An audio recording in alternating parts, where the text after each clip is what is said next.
ഈജിപ്തിന്റെ നേതൃത്വത്തിൽ നടന്ന മധ്യസ്ഥ ശ്രമങ്ങളെ തുടർന്നാണ് 72 മണിക്കൂർ വെടിനിർത്തലിന് ഇസ്രയേലും ഹമാസും തമ്മിൽ ധാരണയായത്. വെടിനിർത്തൽ തീരുമാനം ഉണ്ടായതായി ഹമാസ് സ്ഥിരീകരിച്ചു. തങ്ങൾ വെടിനിർത്തൽ തീരുമാനത്തെ അംഗീകരിക്കുന്നുവെന്ന് പറഞ്ഞ ഹമാസ് അതിർത്തി മേഖലകളിൽ നിന്ന് ഇസ്രയേൽ സൈന്യം പിന്മാറണമെന്നും ആവശ്യപ്പെട്ടു.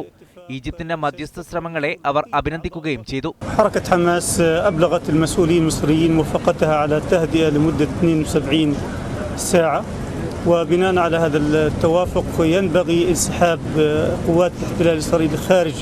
ഈജിപ്തിന്റെ മധ്യസ്ഥതയിലുണ്ടായ വെടിനിർത്തൽ കരാർ തങ്ങളും അംഗീകരിക്കുന്നതായി ഇസ്രായേലും അറിയിച്ചു.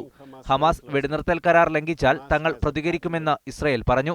മുൻപുണ്ടാക്കിയ വെടിനിർത്തൽ കരാറുകൾ ലംഘിച്ചത് ഹമാസാണെന്ന് കുറ്റപ്പെടുത്തിയ ഇസ്രായേൽ ഹമാസിന്റെ പ്രവർത്തനങ്ങളെ തങ്ങൾ കൃത്യമായി നിരീക്ഷിക്കുമെന്നും അറിയിച്ചു. ഗസ മേഖലയിൽ കൂടുതൽ ദിവസത്തേക്കുള്ള വെടിനിർത്തൽ ശ്രമങ്ങളും ഈജിപ്തിന്റെ മധ്യസ്ഥതയിൽ നടക്കുന്നുണ്ട്. ഭൂരിപക്ഷം ലോകരാജ്യങ്ങളിൽ നിന്നുമുണ്ടായ പ്രതിഷേധമാണ് ഇപ്പോൾ 72 മണിക്കൂർ വെടിനിർത്തലിന് സമ്മതം മൂളാൻ ഇസ്രായേലിനെ പ്രേരിപ്പിച്ചത്. ജൂലൈ 8 തുടങ്ങിയ ഇസ്രായേലിന്റെ ഗസ ആക്രമണത്തിൽ ഇതുവരെ വ്യാപക നാശനഷ്ടങ്ങളാണുണ്ടായത്. 1800-ലധികം ഫലസ്തീനികൾ കൊല്ലപ്പെടുകയും നിരവധി പേർക്ക് പരിക്കേൽക്കുകയും ചെയ്തു. 3 തവണ താൽക്കാലിക വെടിനിർത്തൽ കരാർ ഉണ്ടാക്കിയിരുന്നുവെങ്കിലും എല്ലാം ലംഘിക്കപ്പെട്ടു. UN അടക്കമുള്ള ലോക സംഘടനകൾ സംഘർഷം അവസാനിപ്പിക്കണമെന്ന് പലതവണ ഇസ്രായേലിനോട് ആവശ്യപ്പെട്ടിരുന്നു. ലോകത്താകമാനം ഇസ്രായേലിനെതിരെയുള്ള പ്രതിഷേധം ഇപ്പോഴും തുടരുകയാണ്.